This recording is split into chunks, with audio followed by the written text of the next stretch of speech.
This conference will now be recorded. I'd like to call the meeting to order.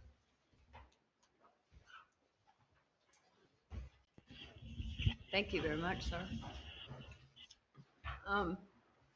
First thing on the agenda is the approval of the minutes from March 18th. Do I have a motion for the approval of the minutes? So moved. Do I have a second? Second. All in favor?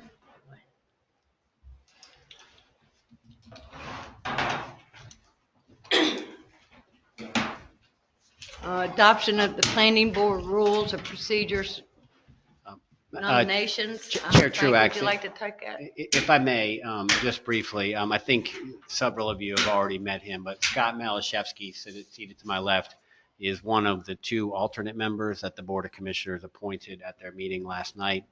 The other individual is Cherie Higgins. She was out of town and could not be here tonight.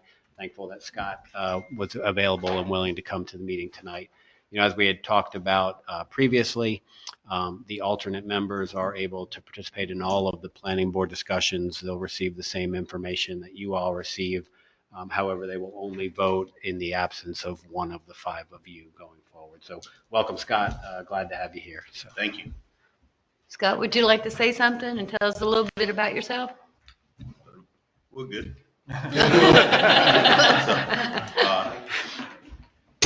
Sorry. Name's Scott Malashevsky. I've been in the town for 15 years. I love this town, so I just wanted to be part of, helping out. awesome. Welcome aboard. Thank you. I would also just mention Julie Shambaugh's on vacation this evening, so she's not here. So we are recording the meeting, and that will be the basis for the minutes that we prepare for this meeting. So I would just ask you all to be cognizant of speaking into the microphone, because that's how it gets recorded on the video. So thanks. I think public comment is next. Do we have any public comments? Anyone like to speak? Okay. I apologize for skipping that, Frank. Fifth thing on the agenda is the ordinance text amendment requiring the B20 zoning. Well, we first got to do the adoption of the planning board rules of procedures, nomination of chair and vice chair. That's correct. Yeah. So this. I'll make a motion for our new board members. Well, so the item for you all, there's really two things for you all to consider. One is to approve the updated planning board rules of procedure. And really the changes that are included in here are really just reflecting the addition of the two alternate members, which you all recommended in an ordinance amendment form a couple meetings ago, and the board adopted. So it's really more procedural in that sense, basically incorporating the changes that have already been codified by the board. And then following that, we are set up so that the chair and the vice chair are selected each year in February, and they serve for 1 year. We gave you a bonus service time, Minnie, because we forgot. And so it's up to you all to appoint or to select a new chair and new vice chair, basically for the next 10 years. And then we'll do it again in August of 2026. I think you've been doing such a wonderful job that I would like to nominate who was previously the chair and the vice chair previously. Have a second on that? Second. I also second. Or third, I guess it'd be. All in favor? Aye. Okay, so that was Jeremy with the motion and Yes. Meredith with the second. Yeah, either one. Okay, and then a 5-0 vote for Minnie as the chair and Paxton as the vice chair. That's correct. Thank you. Thank you, ladies. Thank you. I tried to pass that. I was amused that death will excuse one of us from a meeting. If you look at D1, it said Yeah, being excused by the chair, absences due to sickness, death, or other similar emergencies shall be regarded as excused. Thank you all. I just got a kick out of that. Yes, I do. Next Board of Commissioners meeting. And do we have to vote on the board rules procedures? Or is that included? I kind of did it as a We all-inclusive. just did. Okay. Yeah, I recorded you as approving both of Both, those. yeah. Okay. That's what I thought we were approved voting on. both. Okay, thank you, Jeremy. All right, the fifth issue is the ordinance text amendment required. Yeah, this is the same item that you all discussed at your March meeting and that you tabled for further consideration tonight. We included some additional information in the written materials that were in your packet, specifically listed the other examples in the UDO where we require a minimum acreage size for a particular use. And, it's really mostly just churches and then mixed-use buildings in the town center, in addition to the family amusement and entertainment venues that we talked about the last time. In the residential zones, a church is required to have 5 acres. In the commercial zones, a church is required to have 3 acres. To the best of our research, we believe those requirements, some version of those requirements have been in place since well before the year 2000 when the Religious Land Use Act was approved at the federal level. We also did do some research on other churches in our area in Western Carteret County. And so you have a list in there of different churches in Bogue, Pelletier, Cedar Point, Cape Carteret, Emerald Isle. And you can see that there's a wide range of size for the parcels for those churches, going from as low as 0.76 acres all the way up to 6.85 acres and just about everything in between. So in case that's helpful to you. As we discussed at the last meeting, we're certainly aware of potential legal questions raised by the applicant. I would ask the planning board to reserve judgment on those issues for the Board of Commissioners so that they can receive counsel from the town attorney on that issue, and would ask the planning board to focus strictly on the policy question. And I think really it ultimately comes down to a simple question of, do you believe that the town of Cape Carteret should require churches to have a larger acreage size than other commercial and institutional uses in the town? And either answer that you might arrive at is perfectly acceptable. There's no right or wrong answer on these things.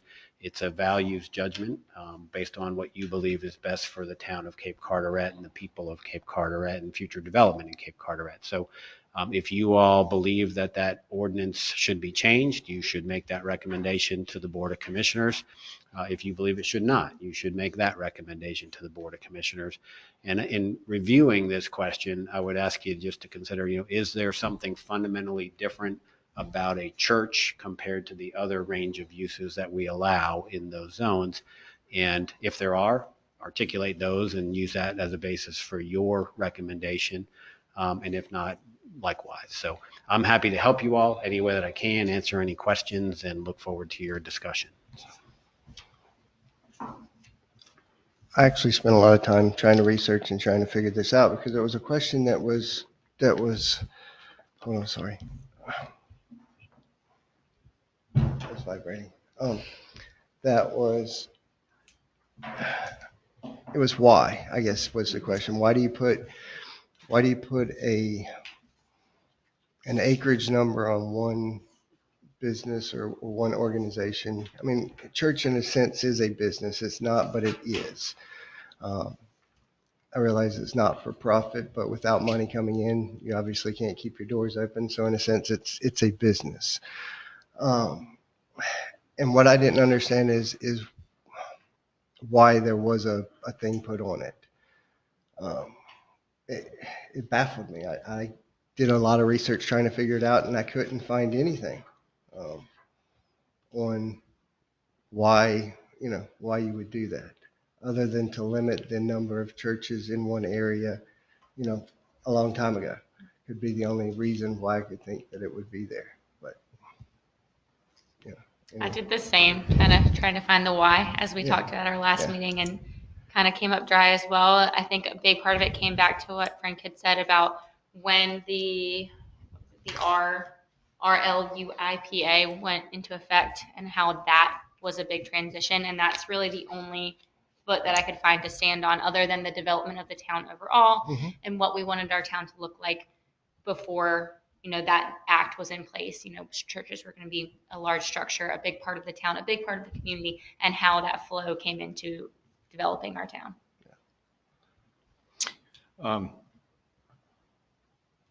Yeah, I agree with both of those. But although I believe that the section in the UDO, the 14.11.9.2A1 of the UDO is not intended to discriminate against churches while excluding secular organizations, I understand how the current language may be perceived as discriminatory. I also believe that the town may be justified in maintaining this provision based on a compelling government interest, such as public safety and traffic management. Therefore, I'm ready to make a motion that the planning board recommend forwarding this matter to the Board of Commissioners as is, without any edits to the current language of the UDO. This recommendation should be contingent upon a future discussion regarding the potential inclusion of additional businesses or organizational types under the existing 3-acre minimum. So I think we need to discuss why is it only state churches? I don't think that was the intent. I think other businesses, as you mentioned, Mac Daddy's, the 10 acres, is that correct? And things. So let's maybe look at the requirement and see if we can add or secular businesses into that requirement. That's my recommendation. So rather than what you're saying, correct me if I'm wrong, eliminating this language, more so extending it out to look at our zoning requirements as a whole to see which other types of businesses might also need specific acreages. Correct. Like gyms, for instance. Gyms, sure. Any organization. If there was a Rotary building that wanted to be built here, things like that. Or storage units, I'd rather have a church than storage units. We don't allow storage units. Right. I think Mike proposes a good point, especially as we all have seen in the past few years, the high development and increase of population into our town and the changes that have happened just over the last few years in the surrounding towns. Some of the things that I think we shouldn't answer, we can answer, right? And that should be brought to the Board of Commissioners. Yeah, I agree that it's above our pay grade, in a sense. In other words, we're not the elected officials who's representing the people. We're doing what we believe is best. But I agree that maybe it needs to be looked at for other businesses to be included in that as well. Could we say other uses rather than other businesses? Sure. It's not a business. It's a, Yeah. Give me. No, you're fine. Tied that in with organizational types. Yeah, So do you make that motion? I did. Okay, all right. And I'm going to second that. You want to repeat the motion? Sure. The motion, as it states, I move that the planning board recommend forwarding this matter to the Board of Commissioners as is, without any edits to the current language in the UDO. This recommendation should be contingent upon a future discussion regarding the potential inclusion of additional businesses or organizational types under the existing 3-acre minimum requirement. In what section is that in the UDO? 14.11.9.2 A1.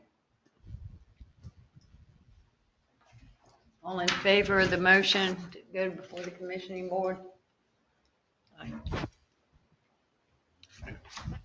We will forward that recommendation on to the Board of Commissioners. one thing, you don't have to amend anything you just did now, but at such time that you do take a look at whether other uses, commercial or institutional, should also come under some sort of acreage requirement. We probably should consider all of the zoning districts when we do that, not just the residential district that this particular parcel is located in. But we can have that conversation at a later date. Here in So- commercial.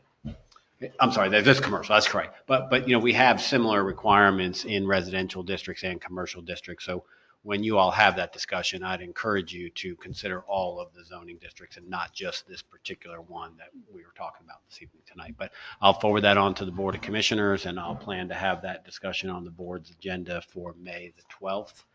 And you all certainly welcome to attend. So.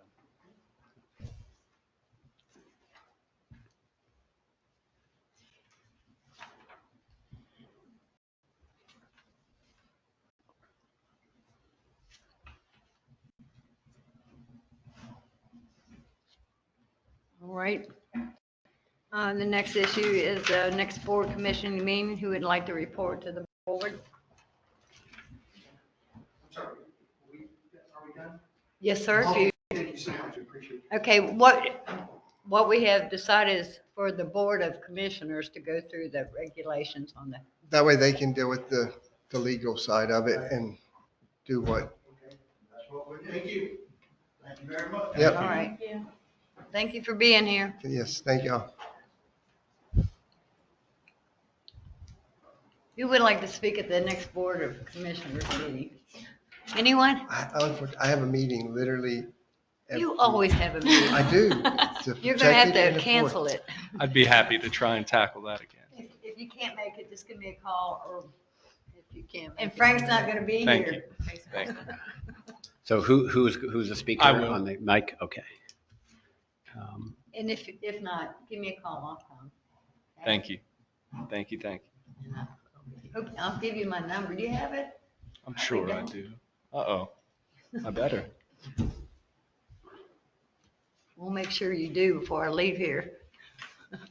The next planning board meeting, May 20th at 6 o'clock on Tuesday.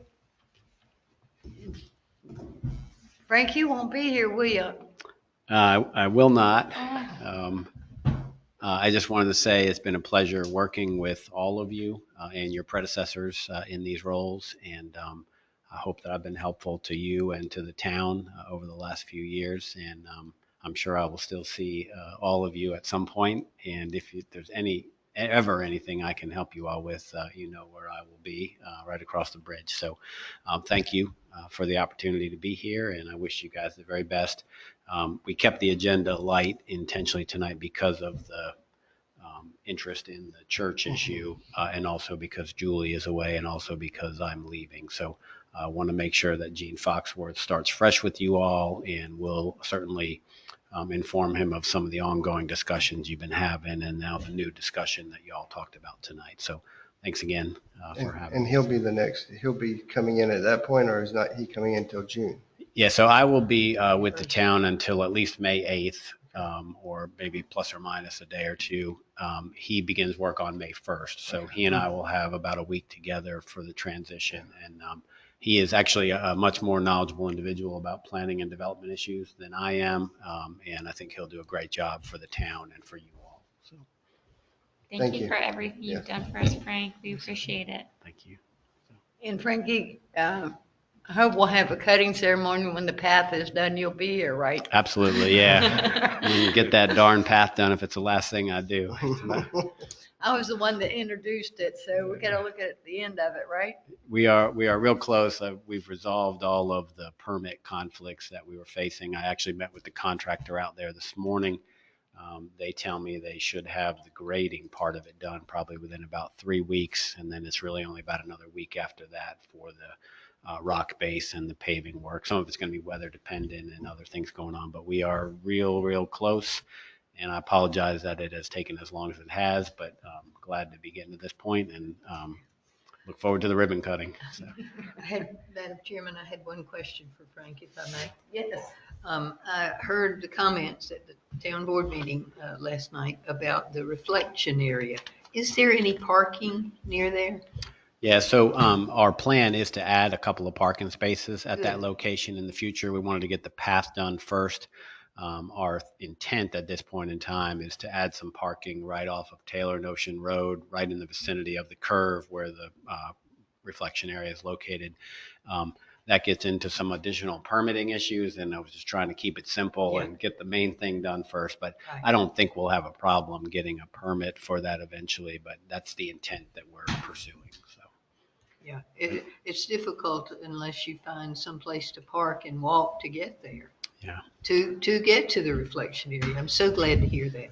Yeah. I mean, for those who are eager to exercise their legs, I mean, certainly have the parking area at Public Works next to the Aquatic Center.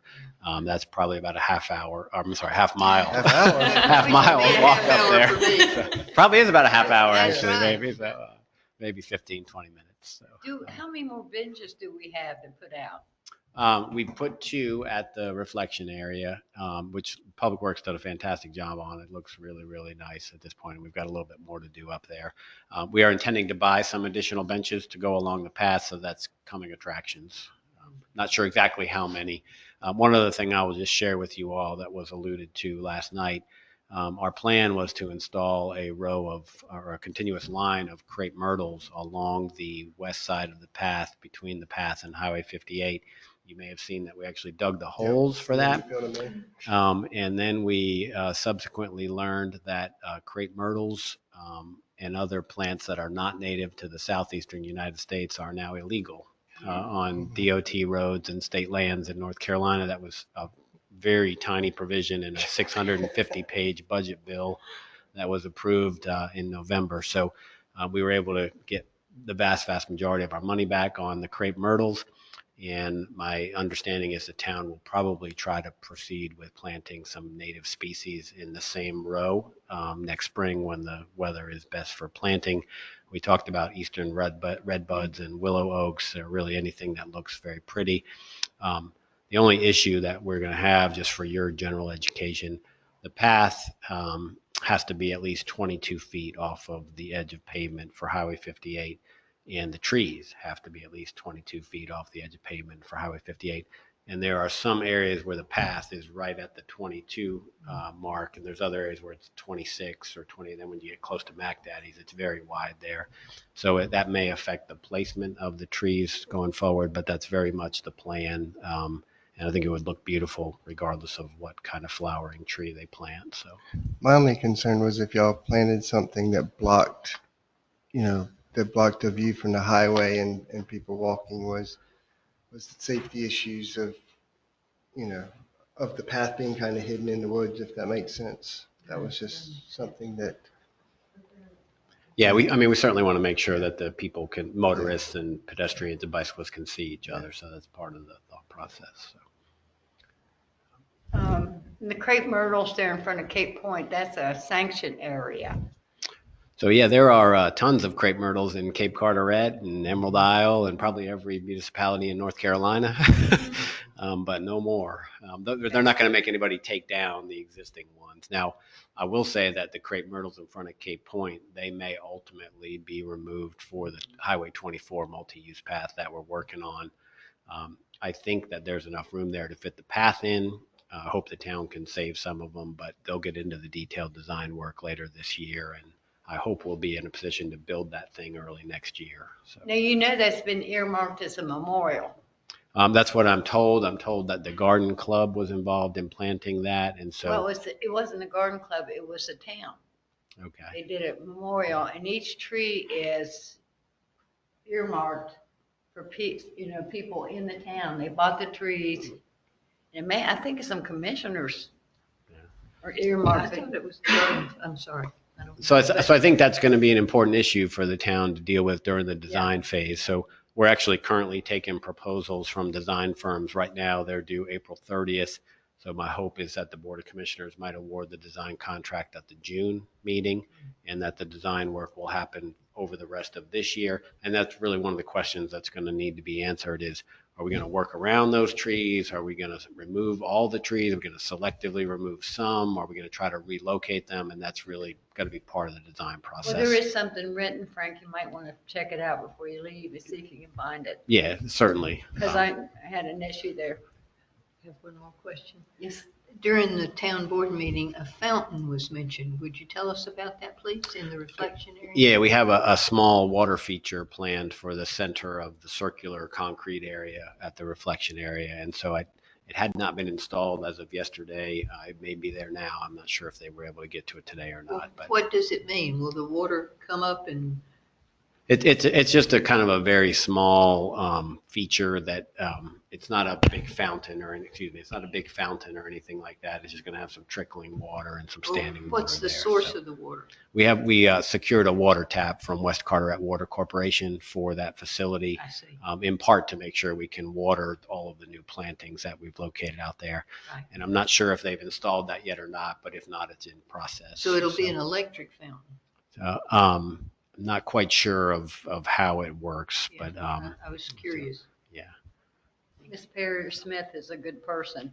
Yeah, they were very kind and gave us a reduced rate on the cost of the water tap. So Because, yeah, they're about $2,800 now, aren't they?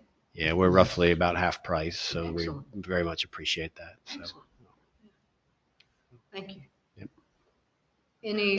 The other thing I'll tell you just real quick. So literally, I'm getting ready to order exercise equipment that's going to be funded by proceeds from the turkey trot that the Aquatic and Wellness Center does, and it's in memory of or in honor of a gentleman named Jack Butler, who I do not know, but some of you probably do.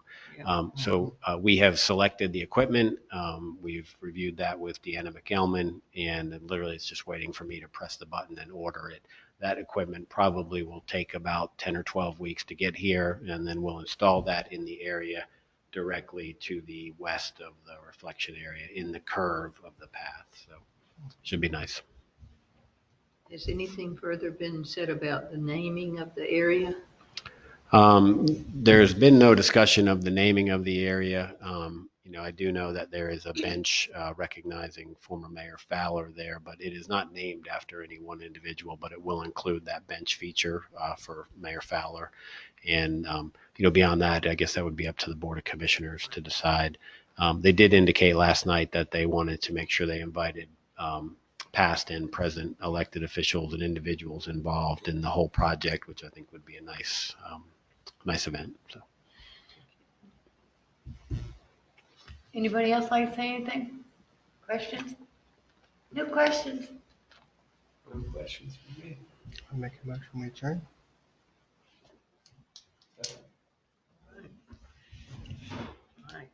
Jeremy made a motion to adjourn, a second. All in favor to adjourn? Okay. Thank you, Frank. Yeah, thank you. And okay, you all, when we get our other member here, we're gonna get a picture of the planning board. Okay? I might get behind you. Yeah. Buttons down there in the bottom corner. Front and center. Yep, that's it.